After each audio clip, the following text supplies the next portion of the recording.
So welcome to our sensory webinar. This was developed by our occupational therapy team. We wanted to give you an overview of the workings of the sensory processing system and the common difficulties you might face if things aren't working as expected, and most importantly, to send you away with some strategies, useful hints and tips for you to take away and to try yourselves. You've probably found your way here as you've noticed your child find some tasks difficult to complete. They may become irritated or overwhelmed in situations, or they may be craving or seeking certain stimuli. These might be little niggles throughout the day or overwhelming problems that are taking over everything, or maybe something in the middle of those. Either way, we hope that you can take some useful points away with you at the end, and we can talk about further support if you need any further advice after viewing the presentation. So the main aim of the session is to explore the sensory systems and explain how they are all interacting together all the time. They affect the way we behave, our children as adults and teenagers, how they behave also. They have a really important part to play in the way we complete the tasks that we need to every day. There are so many factors that can affect behaviour, and so although we will be focusing on a sensory perspective, we do need to be mindful of other factors such as age, communication ability, developmental stage, level of learning, and reaction to what's happening around us. We'll be focusing so much on the sensory perspective, but it's always really good to keep those other things in the back of our mind. Every second, our body will be taking in sensory information. It allows us to explore the world around us, keep ourselves safe, and lays the foundation for a child's learning as they make sense of the world around them. Our nervous system takes in this information from our environment and delivers this to the brain. This information is then made sense of, filtered as to what is important and what is not, and then a response is formulated. A great way to think of this would be a computer analogy. We input the data into a computer using a keyboard and mouse. The computer will try and make sense and process what's being put in, and then will react to our demands. If the computer is bombarded with lots of information, it may freeze or crash. It may need time to refresh the screen. The output might not be what we'd hoped for, as it may not print out what we wanted or in the order that we desired. We all know how frustrating that can be. Ultimately, when the input isn't processed correctly, the output won't be what we expected or desired. This is the same when we have a sensory processing difficulty. We often see strong reactions to the most everyday tasks, which as caregivers can take us by surprise. Self-care tasks might be faced with upset, a child may struggle to cope with or concentrate in a busy environment, or may show a strong preference for some activities over others. Or it might emerge that a child might be distracted by the littlest thing.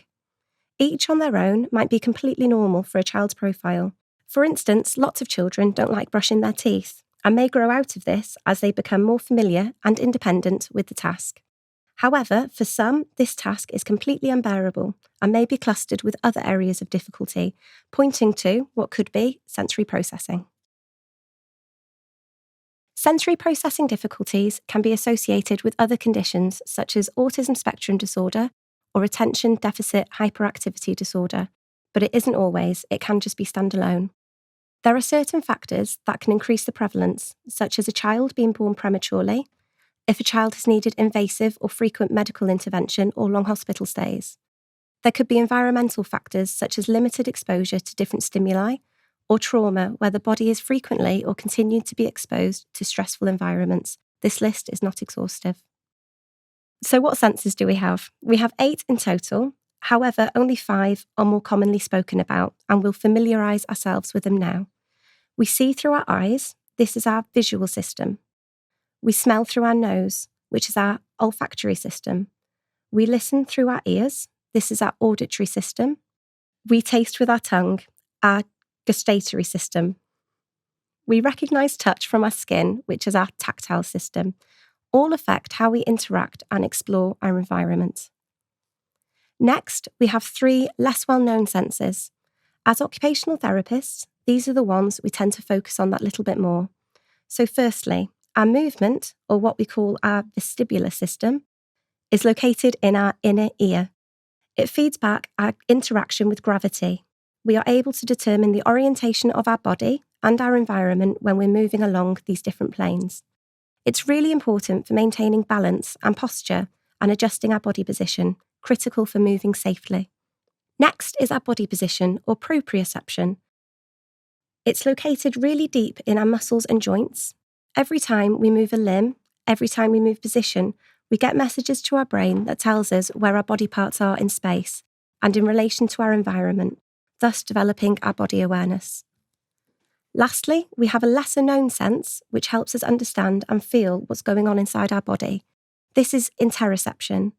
Children who struggle with the interoceptive sense may have trouble knowing when they feel hungry, full, hot, cold, or thirsty. Having trouble with this sense can also make self-regulation a challenge. When the millions of pieces of sensory information reach our brain, it's processed and sifted through, almost like there is a secretary that sits in the brain and decides which information is important and which messages can be ignored. If we don't get the right messages or get too many messages, it'll impact on how we do our jobs. And that's the same with sensory processing. We call this process of regulating, processing sensory information and then responding to. This is sensory modulation. The fine-tuning that happens as we sift through that information allows us to turn up the volume for some information, but ignore others. For example, you're hopefully able to listen to what I'm saying while ignoring the sound of the traffic or a clock ticking in the background. When this processing goes wrong, we might get too much information or not enough, which then makes it difficult to participate in daily activities. Imagine it's a really hot day and you're very thirsty. You have a small glass of water, but quickly feel that you've drank too much. You push the glass away and feel overwhelmed by it. Alternatively, you might have a really big glass of water, but it doesn't matter how much you drink, you just keep feeling thirsty, and you want to drink more and more and more. If your child is oversensitive, they have a small glass. A very small amount of sensory input will make them feel overwhelmed. They will avoid that input. So, for example, if they're oversensitive to noise, they might hold their hands over their ears or run away from the loud noise. If they are undersensitive, they have a large glass and won't be aware of the information that's coming in, or it might take them a long time to respond to the sensation. They are likely to crave or seek more. For example, they might be undersensitive to movement, and so they are constantly on the go, spinning, jumping, and generally bouncing off the walls. For all of us, we have different size glasses for each of the senses. For example, we could be undersensitive to movement, but oversensitive to touch or noise. To make it even more difficult, on days that you are feeling tired or stressed, that ability to process information is even harder, in which case makes your glass more likely to overflow. You're more likely to feel overwhelmed. Our proprioceptive system is our sense of body position. Every time we move our muscles, joints, ligaments, they send a message to our brain about where our body parts are and what they are doing. So when my alarm goes off in the morning, without opening my eyes, I am able to hit the snooze button without looking. Proprioception enables us to move smoothly and with control. If there's more resistance to movement, then this system fires more. So if you're doing an activity that involves pushing, pulling, lifting, or whole body movements, big gross motor movements, then there's more information passed to the brain from this system.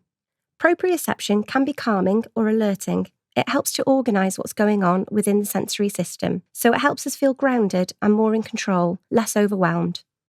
If there's difficulties, your child might appear heavy-handed, so they might be the child that breaks toys or pens without meaning to, or presses hard when they are writing.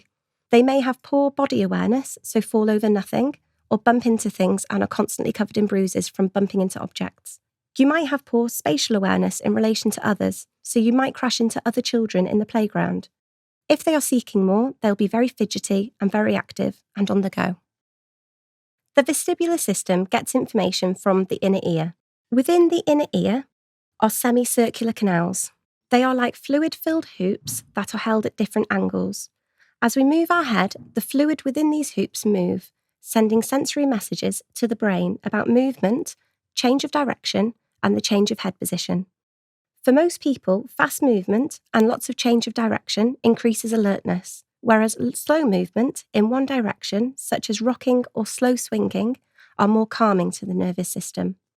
A good way of thinking about this is to think about a spinning fairground ride. You're unlikely to want to fall asleep just after getting off a spinning fairground ride.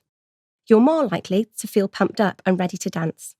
Equally, a rocking chair or a gentle swinging hammock is less likely to make you feel like you want to get up and dance. You're probably more likely to feel calm and relaxed.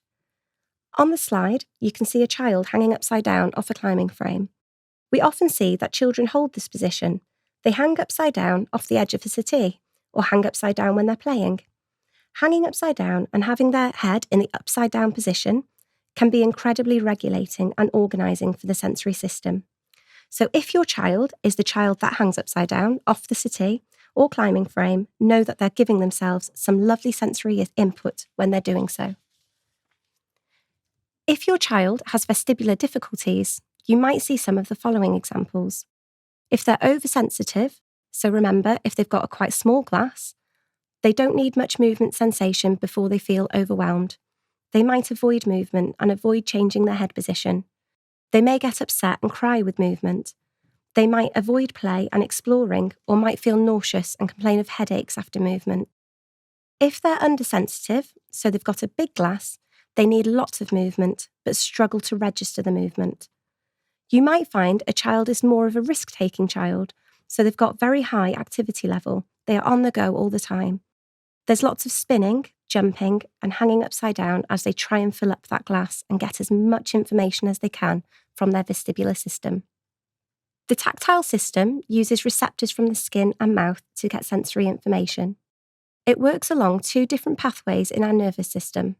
The protective pathway allows us to identify pain, temperature, tickle, and light touch. The protective pathway allows touch information to be sent very quickly to the brain. It enables a protective response often before we are even aware. For example, if you touch a hot radiator, you don't have to think, oh, it's hot, I'll move my hand. You move your hand automatically. Then afterwards, you think about how hot it was and whether you've hurt yourself. The other tactile pathway is the discriminative system. It's the system I'm using when I put my hand in my handbag to feel for my car keys.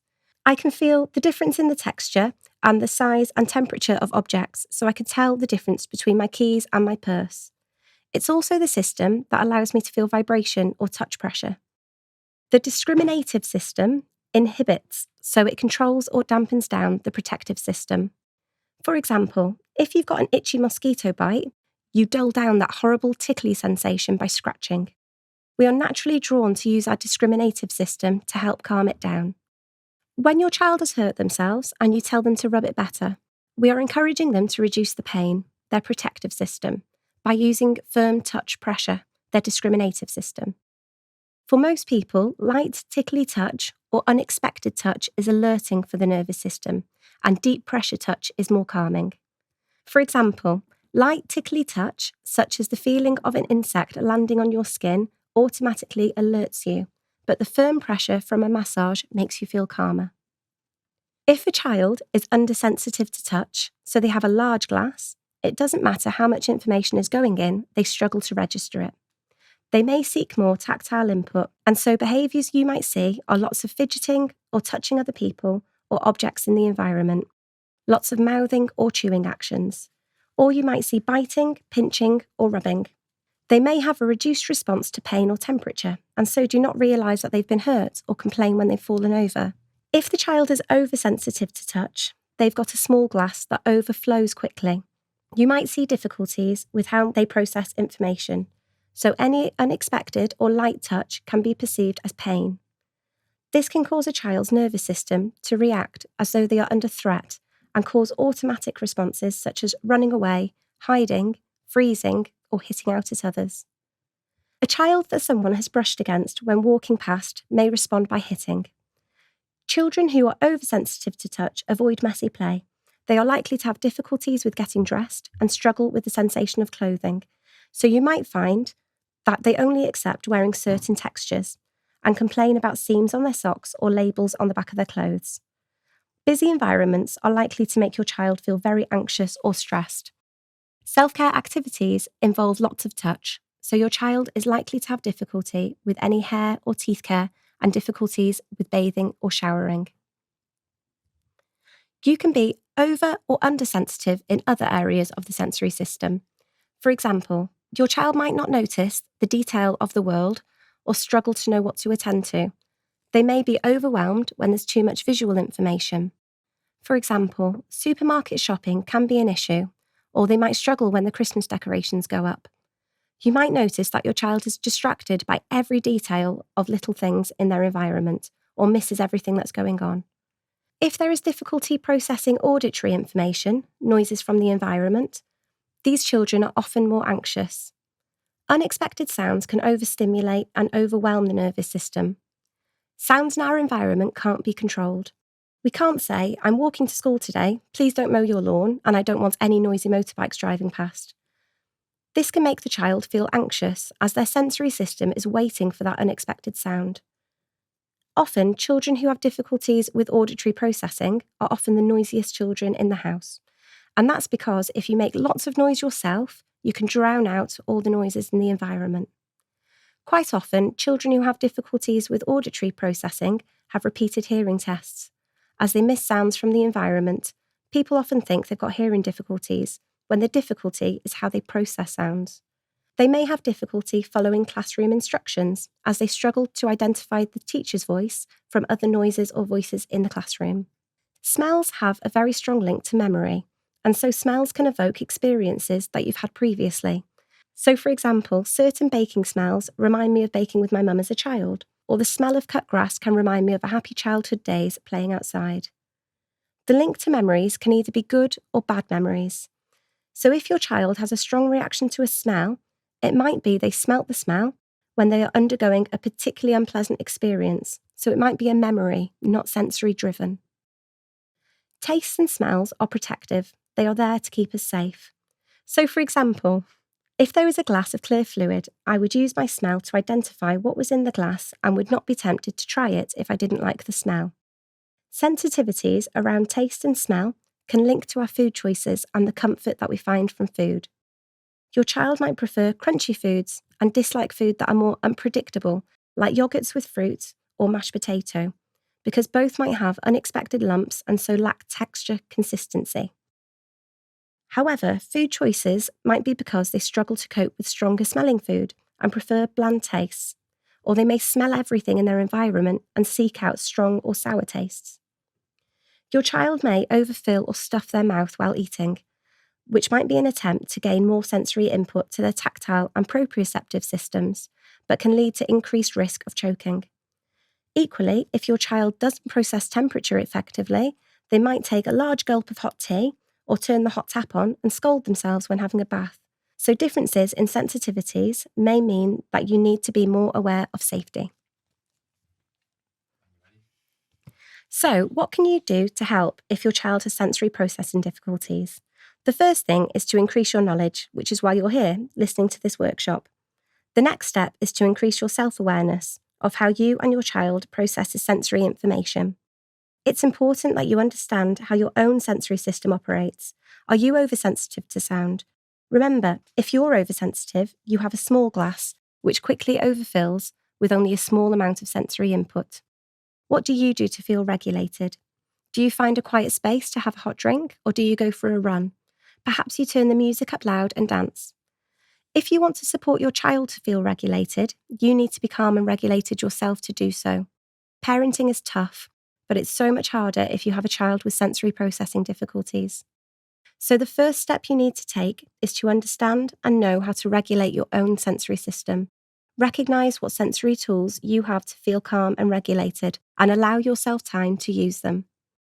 On the website, we have provided a link to a booklet which was written by occupational therapists from Falkirk called Making Sense of Your Sensory Behaviour, which we recommend you read. The next thing to do is to become a sensory detective. You need to step back and look at what your child does. What activities is your child struggling with? Do they struggle with getting dressed, brushing their teeth, or maybe noisy or busy environments are distressing?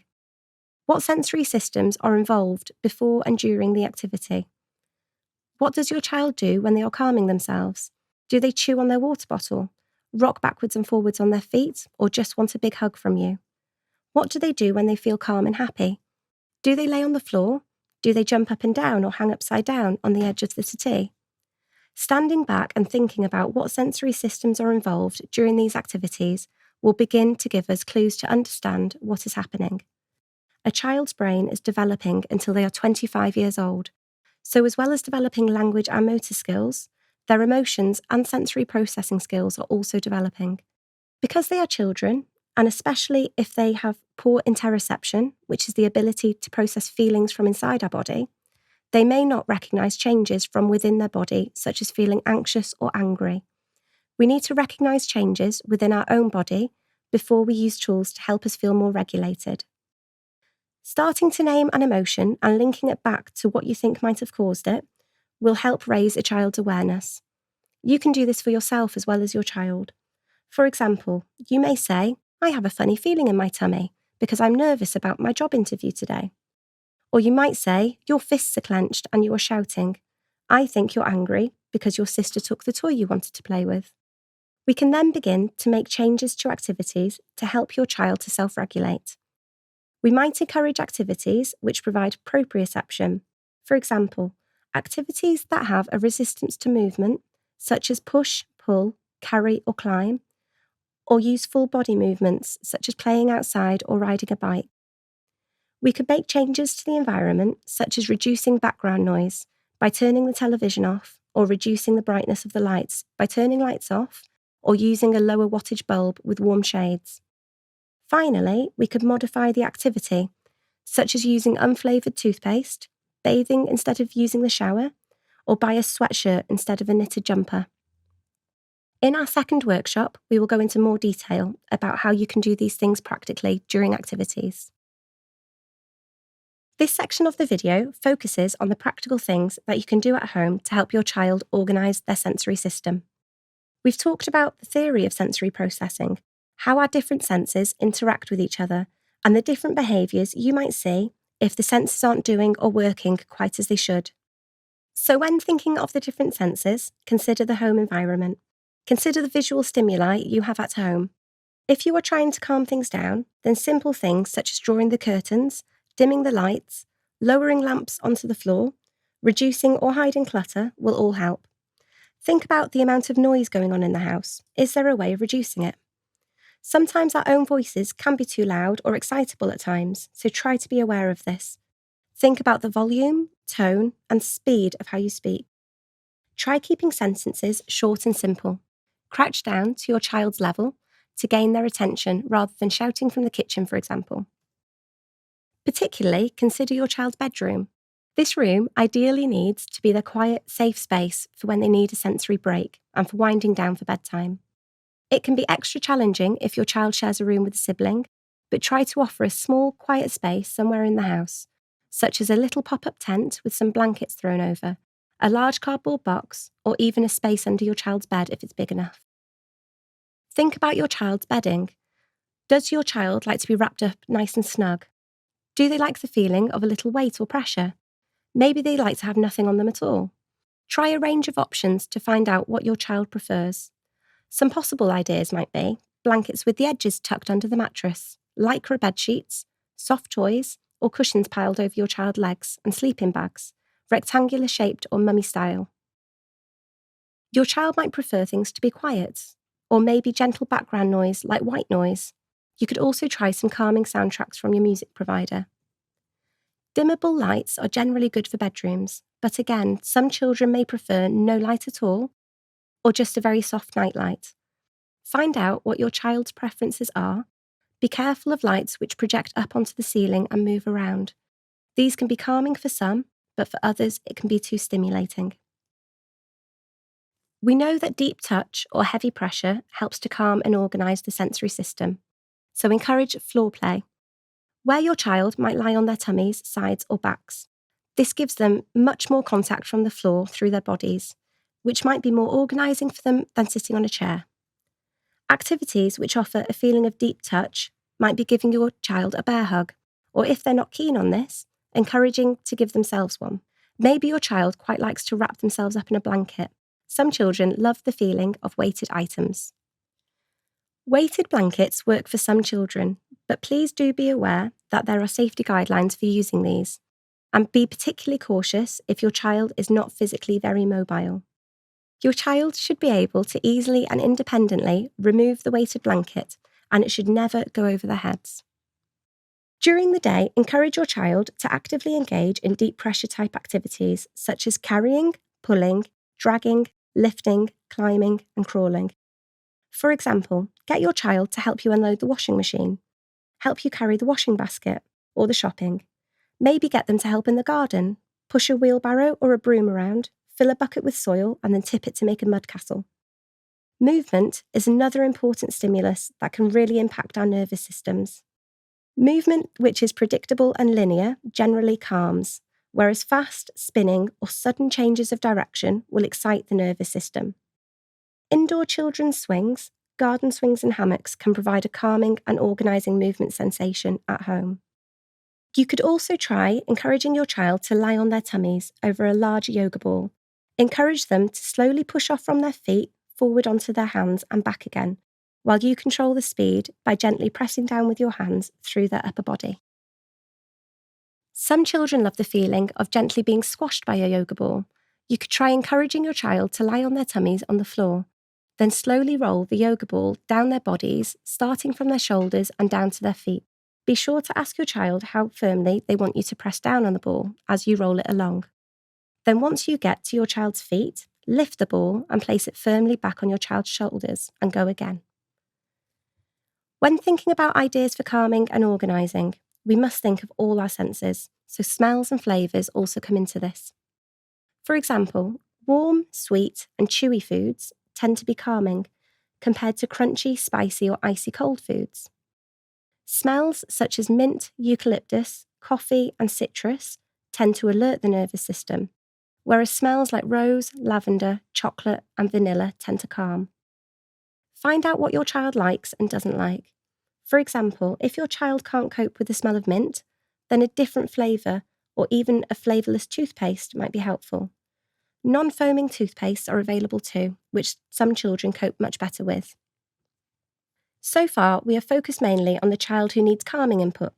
So the child who struggles to sit still, finds it hard to focus, maybe is quite highly strung, and is always on the go and very active. But what about the child who might need moving from a low energy state to a more alert, focused zone? For these children, activities which provide fast and stop-start kind of input might help. How we communicate can also impact on our children. We talked earlier about lessening our voice volume and talking more slowly. But for the child who needs alerting, then you might want to try being a bit more animated, perhaps using bigger gestures and facial expressions as well. Give the same thought to your child's environment. Brighter lights, or perhaps lights which change colour or move, might help your child feel more regulated when it's time to get up. Music or sounds which are fast with a strong beat will help alert. Crunchy foods will be more alerting than chewy foods, and so on. In terms of touch sensations, light, tickly or spiky touch will alert the nervous system. So, if safe, you could try offering your child a touchy-feely bag containing a selection of items which provide these kinds of stimuli. Things like koosh balls, fluffy or feathery items, vibrating cat toys, spiky pine cones, hair rollers or dry sponges. Whether your child needs calming or alerting input, and some might need a mixture of both, engaging in proprioceptive activities, activities which provide firm, steady pressure through the body, will help achieve both goals. How does this work, and what might it look like in practice? Perhaps your child seems like sometimes they need help calming down, and other times they need to be revved up. Perhaps you have more than one child, and you're struggling to manage different sensory needs under one roof. Or what about the classroom environment, when there may be 30 or so children with a wide range of sensory profiles? You may be wondering which type of sensory input you should try and focus on. The thing to remember is that you can't go wrong with proprioceptive activities. Proprioception, which is our body awareness sense, is closely linked to our ability to regulate ourselves, or to be in that just right zone. Whether we are too high or too low, the main difference is that heavy work activities, which are done in a slow, steady kind of way, generally calm down the more excited system, whereas activities done in a fast, stop-start way generally excite the nervous system. So for a child with a mixed profile, you may need to think of a mix of these activities. Or the other way to think about it is, if your child has been engaging in some prolonged fast stop-start activity, but you need them to come sit down for their dinner soon, it would probably be helpful to get them to engage in 10 minutes of slow, steady, resistive style activities to help bring them down from that high zone, to help them to be calm enough to sit down for their meal. It's important to say here that when thinking about meal times or any sitting down activity, when you want your child to sit at a table and do something, it is really important to get their positioning right. They need to have their feet flat, either on the floor or on a sturdy box, and the table must be at the right height for them. If you don't get this bit right before you even begin, you will be at a huge disadvantage, because we know that children can lose a huge amount of focus just from maintaining their balance if they are not properly grounded when seated. As much as possible, try and encourage lots of heavy work activities throughout your child's day. Activities where your child is actively physically engaged, such as carrying, pushing, pulling, dragging, lifting, as well as crawling, climbing, and rolling, will really help your child regulate their nervous system. This can also be done within the classroom using a whole class approach, as all the children will benefit, not just those with the sensory differences. The more passive activities, the things done to your child, like your child lying under the weight of the sofa cushions, or maybe enjoying being wrapped in a blanket, or swinging gently in a hammock, or being gently squashed by the yoga ball.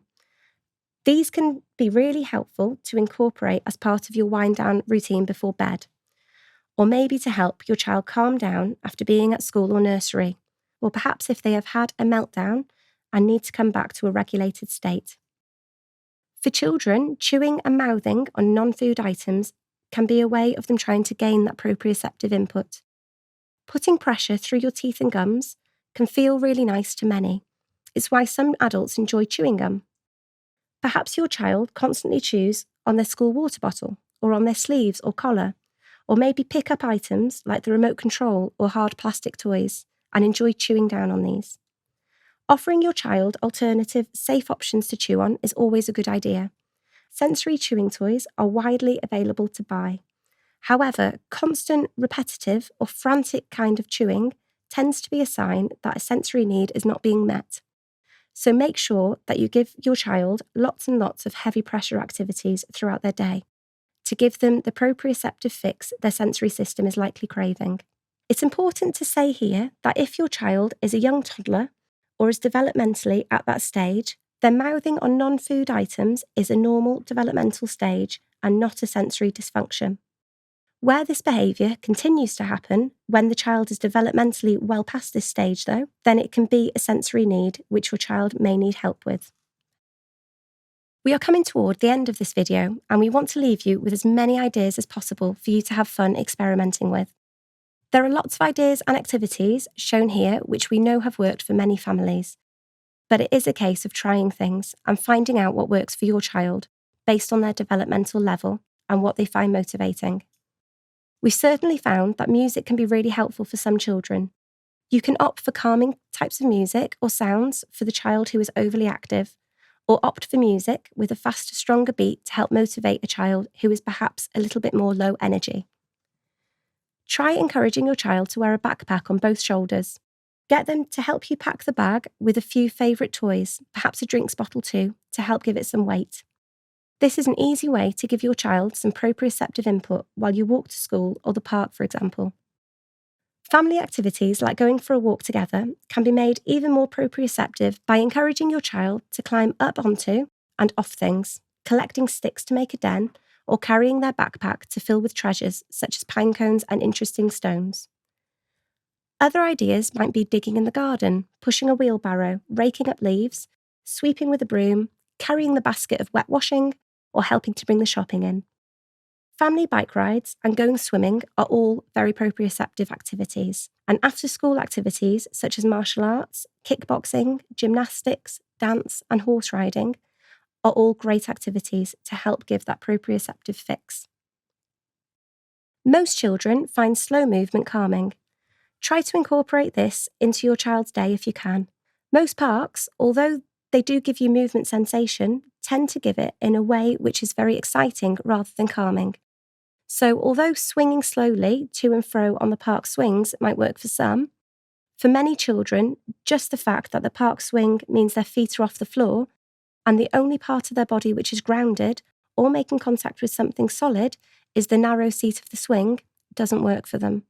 Some parks have swings which are large and circular for children to lie their whole body in, and these can work really well for calming sensation. You could try a lycra sack-style swing for use indoors, or if you're lucky enough to have a garden, try an oversized hammock, the one which have lots of floppy material rather than the taut ones. Suspended egg chairs come in all different styles for both indoors and out, and all different budget ranges. If your child is little and you have 2 fairly fit adults and a sturdy blanket, you could rock your child to and fro gently between you. A simple game of row your boat played on the floor, with your feet pressed against your child's and with the adult making themselves a bit heavy to move, will provide both calming movement sensation as well as the proprioceptive fix. For those children who like to chew on non-food objects, in addition to all the activities we've talked about, try adding in some extra outlets for that sensory need. For example, sucking through a straw or from a sports bottle will give your child much more input into their mouth than just taking a sip from a cup, if your child is able to do this safely. The thicker the liquid, the harder they will have to suck, and the more proprioceptive feedback your child will then receive. You could also try blowing bubbles into water through a straw, blowing bubbles through a bubble wand, and you could also buy whistle-blowing sensory kits online. Chewy foods tend to be calm as opposed to crunchy foods, which tend to wake up the mouth. So again, experiment with this, within the limits of what your child is happy and safe to eat. Some final ideas for you to try. Exploring the different scents and smells is something we talked about earlier, but you can really have some fun doing this with your child to find out what they like and don't like. If your child is able to, encourage them to choose smells which help them feel calm and cosy or lively and invigorated. And then, once you have a little selection, try incorporating them into your child's daily routines. Use the calming smells around bedtime or when you need the child to be more focused and still, and the lively smells for those children who may need a little help feeling awake or alert. Play-Doh can also be an underrated activity, which can provide a good fix of proprioceptive input. It is a tactile activity, and there is also an element of smell. You can make your own Play-Doh and add your own scents if your child doesn't like the smell of shop-bought Play-Doh. Play-Doh is a lovely proprioceptive activity because it's resistive in your hands, and your child has to use the muscles in their hands and arms to squash and press it down. Using different Play-Doh tools can increase the proprioceptive feedback. For example, pressing the plungers down on hair-growing Play-Doh kits is not only great fun, but it requires a bit of physical pressure to press them down. If your child enjoys this type of play, it can be a nice activity to do before bedtime as part of the winding down process. Finally, we've talked previously about the value of providing a calm space somewhere in the home. When children are overwhelmed, having a space like this to retreat can also be invaluable for them. Remember, a calm space can be quite simple in design.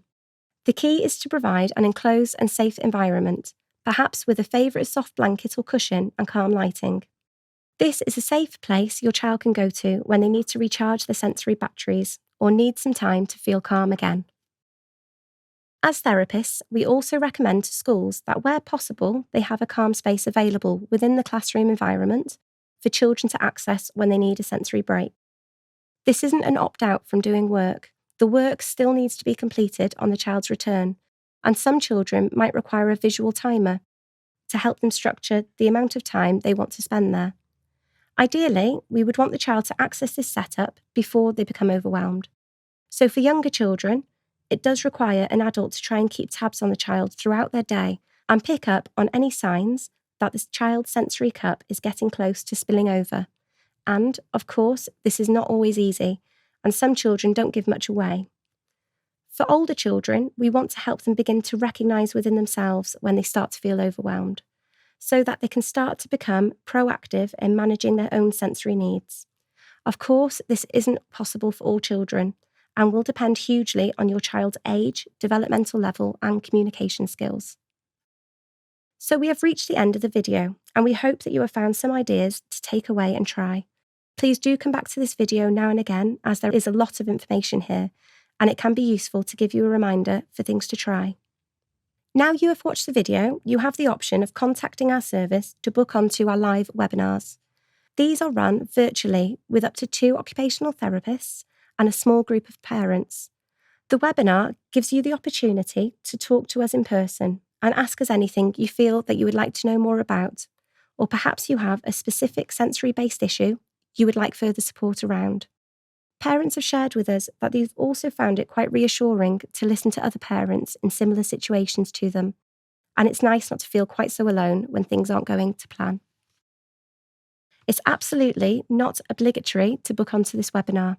You may feel that you have all the information you need at this time just from the video. And should you feel that you'd like to talk to an OT in the future about sensory-based issues, you can also book an advice line telephone call with us, and you can access this service right up until your child is 18 years old. Schools can also access this service as long as they have your consent. We really hope that you have found this video helpful and you have some ideas to take away to start trying today. We wish you and your child all the best for the future, and perhaps we will see you at one of our webinars. Thank you so much for your time.